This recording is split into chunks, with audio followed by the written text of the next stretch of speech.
Yesterday, the media world suffered a number of losses, and no, I am not talking about Piers Morgan quitting his TV program. That got talked about quite a lot. He apparently, God, look at this. Can we put up the screenshot so you can see this picture that they went with for his face? Oops, I did it. Anyway, he said a bunch of terrible things, and so he got some pushback, so he stormed off of the show and then quit, and all of this was totally authentic and organic. It was just a person doing honest stuff. No, he has another job lined up, and so he did this to then claim that he was canceled or whatever. That is literally the only move that anyone has. You do this, you claim that you were canceled when you voluntarily quit, so that you can go work for the new version of Fox News that they're going to have in the UK, or to start a Substack. That's literally the only move that anyone in media has these days. But anyway, what I'm actually talking about got far less attention, and that was that the news website BuzzFeed laid off 47 HuffPost workers in the US, the majority of them journalists, and closed down HuffPost's Canadian operation, reportedly without warning to staff, less than a month after purchasing the rival company. These cuts amount to 30% of HuffPost's US-based journalists at a time when most news outlets across the country are shrinking or facing closure. This received an obviously negative reaction from the HuffPost union, which said we never got a fair shot to prove our worth. And in fact, the Canadian division, according to what I had read, had unionized 2 weeks ago. Now, apparently they were planning on doing a bunch of firing, so it seems a little bit less clearly we're firing to kill the union, but they did still do that. Now, bear in mind, BuzzFeed also slashed its own news division back in 2019, firing 43 journalists at that point. And what makes it maybe even a little bit more insulting, again, like with Kristen Sinema, the insult is the substance. The way it was done, though, can still be a little bit worse. According to journalist Laura Bassett, HuffPost employees, after a year of working through a pandemic that isn't over, were invited to a meeting today with the password "Spring is here," where they were told 47 of them would be laid off. They would only know if they still had a job if they didn't receive an email by 1. Which every part of that is the worst way that you could do this. Spring is here, ice cream and puppies. And by the way, a bunch of you got fired. Wait, you wanna know which ones? You'll figure it out eventually. Just frantically hit refresh on your mail for the next 4 hours to find out. That is so insulting, JR. In addition to the fact that there's a lot of people losing their jobs. It takes so much energy and effort, and we don't know the behind the scenes reasons why they went with this approach, but the way it looks is pretty bad. It looks like it took some time to figure out a nice game show way of telling people how they're gonna lose their jobs. Some of them are gonna lose their jobs. It's like, who wants to, what's the show with or there's something behind door number 1. It's like a reveal game show. It's like, just dig into the grab bag, see if your name doesn't come out. If it doesn't come out, you still have a job. Like, it takes effort and it takes a process to make sure people don't, unless they're still deciding, for people to really know whether or not you made the decision to fire them or not, or to lay them off, whatever it is you're calling it. So again, I feel like things could be so much simpler if you just take a normal approach, like you're talking to humans that have lives and money situations they have to deal with. At least talk to them in a way that it's not like, okay, you guys, spring is here. That sounds nice and positive. Sign into the meeting so you can find out some devastating news for some of you. Now go home and just drink and not even know then. To not even know then. And it's still in a pandemic that they've been working under incredibly difficult situations. By the way, with HuffPost Canada, they had a different terrible way of finding out. Before they were told, the website said this: it's no longer publishing content. They hadn't known yet at that point, and then all of a sudden the site's down.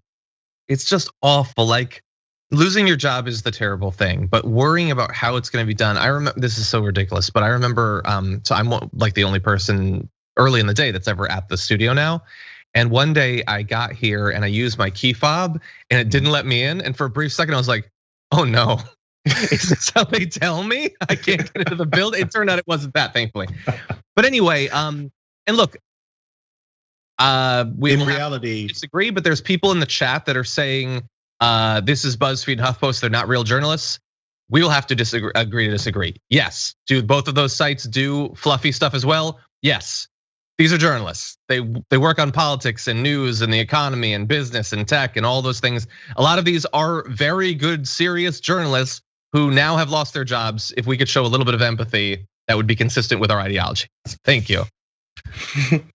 Well, I mean, just even in general, I mean, every site, I don't read or love every aspect of it, but I mean, I don't think that means they should not have a job. I'm sure someone reads and watches some of the things and enjoys it. Even, if I don't, it's not like I want people to not have a job because I disagree with the way that they write or what they write about necessarily.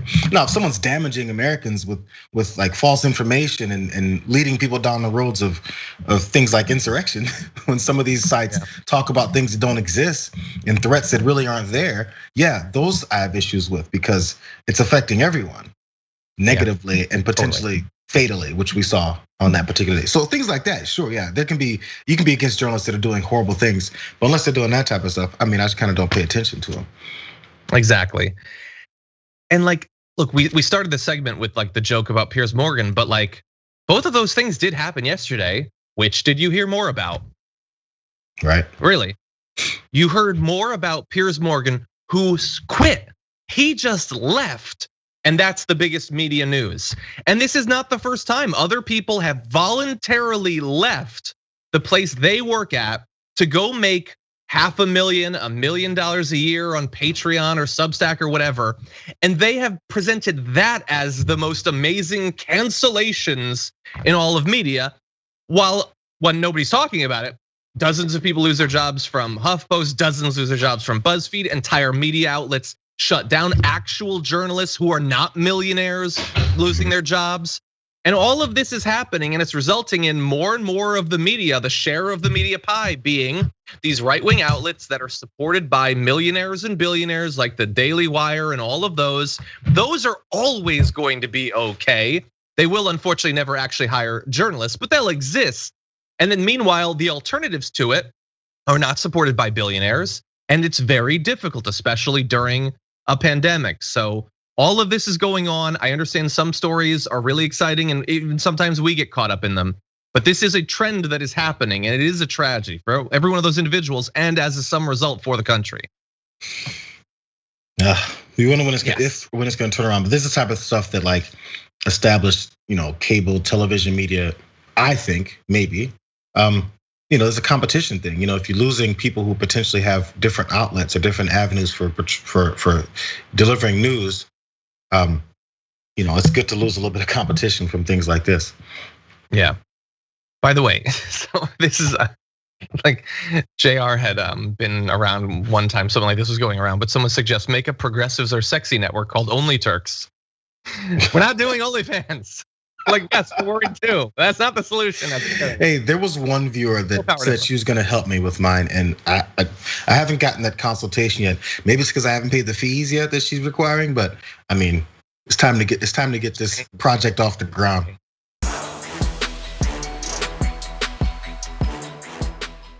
For more political news breakdowns, interviews, stories of activism, and me trying my hardest to care about the occasional big celebrity news story, subscribe to our YouTube channel at youtube.com/thedamagereport. And you can ring the bell wherever it is so you don't miss anything.